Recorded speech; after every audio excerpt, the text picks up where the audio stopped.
Okay, here's car number 26. 34 ever won, is that correct? Ron really likes this car. This caught my attention right away as soon as these cars got unboxed by Van, and this was one of the very first cars that I went for as soon as the boxes got opened. I gotta say, great entry. It's, you know, you got the driver in there at least. I can understand the pan interior, but the driver's in there, it's painted. The car's painted well, the car looks great, and this car runs just awesome. I've put a couple laps on this one. Let's see how she goes in qualifying. Again, owner entrant, 3 forever one. 34 ever one. However we're going to pronounce that. Here we go. Let me get some power on the track first. Yeah, ready.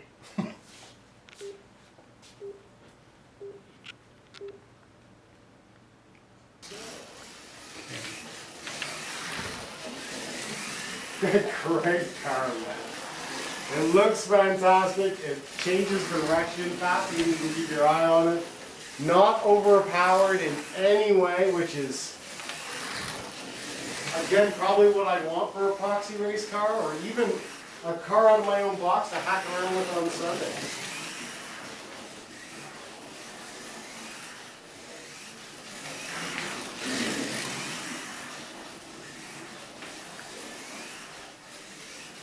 Very good handling car. Unreal. You can just do no wrong with it. It doesn't do anything that it didn't do on the last lap differently than it does on the next. It's just dead consistent and drives around like effortlessly. Ray Metz is the owner's name when he's not playing with toy cars. He's the organizer for this year and for next year.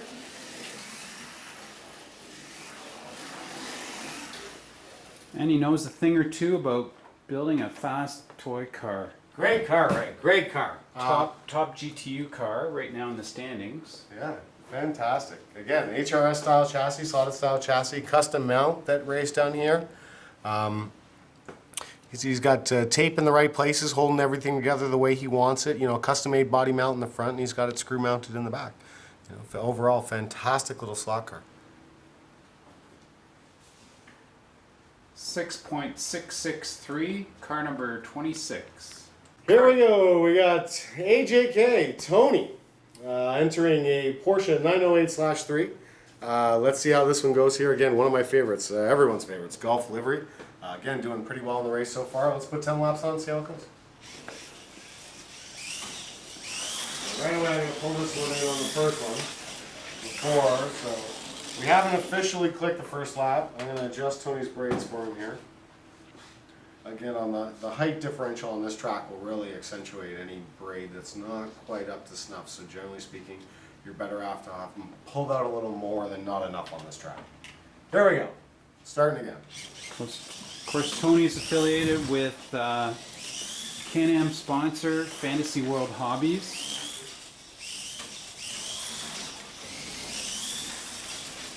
Gives us very generous support for prizes.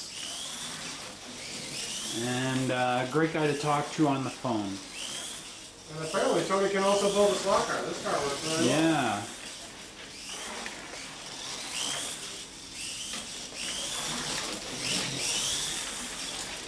Not blindingly fast, not,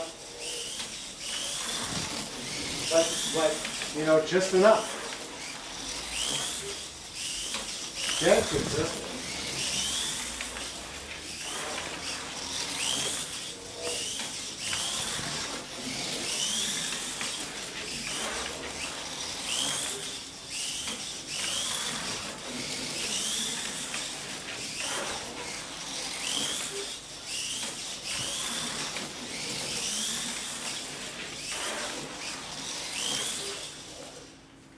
And that's it for Tony's Golf 908/3. Overall, nice car. You know, again, you can see Tony's stuck primarily with the stock chassis here. He hasn't, I can see he's probably done a little bit of cut and paste, but nonetheless, it's primarily the stock chassis. He hasn't done any major conversion. And again, for a fly car, runs fantastic. Quick gear switch, what appears to be 64 pitch, TSRF gears possibly. But again, nice car. Well done.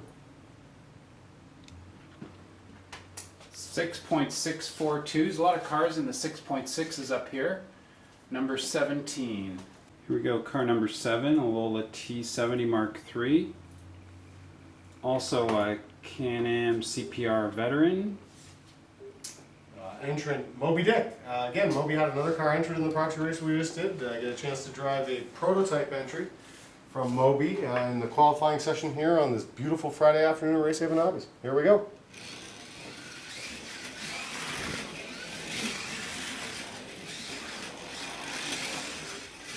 Moby, great car, buddy.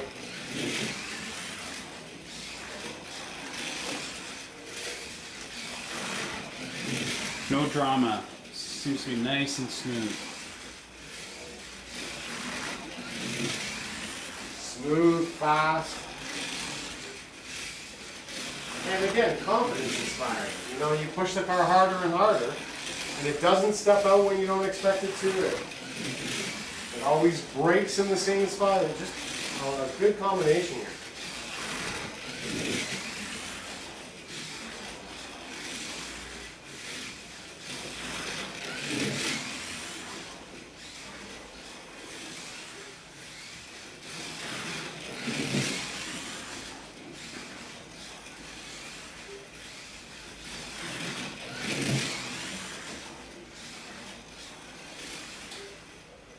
Checker flag, Moby, great car, man. I believe it was a Lancia that I was driving years in the last one. This one here looks like just, you know, night and day different as far as what you were allowed to do. And you see he's done a metal chassis here, slotted pod inspired. Again, sprung just like the last car. Everyone seems to dig these spring suspension kits. Again, can be tricky to make work here, but again, I've been proven wrong before, and I've been proven wrong right here. This is a fully sprung car with a ton of pod float that is working just flawlessly on our wood track. So, well done. Good job. Provisional pole. Provisional pole, 6.363. Car number 7. Well done, Moby Dick. Car number 8. Here we go. A GT entry, a Chevrolet Camaro by owner entrant Mongo. Monster. We're into the top 10 cars now. These are the top 10 cars currently ranked standings. Let's see how the top 10 do. Here we go.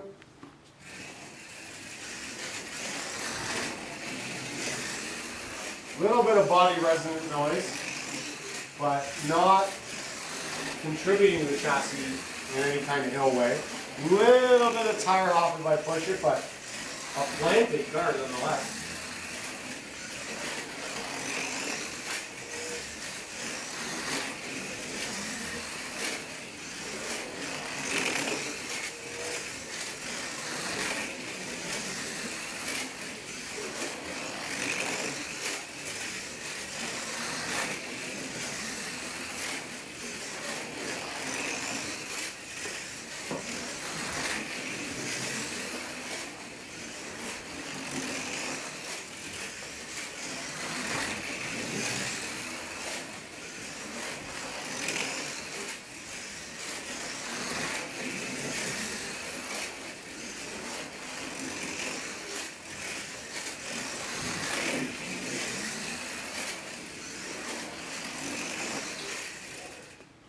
Not bad. A little bit of what I think now is gear noise.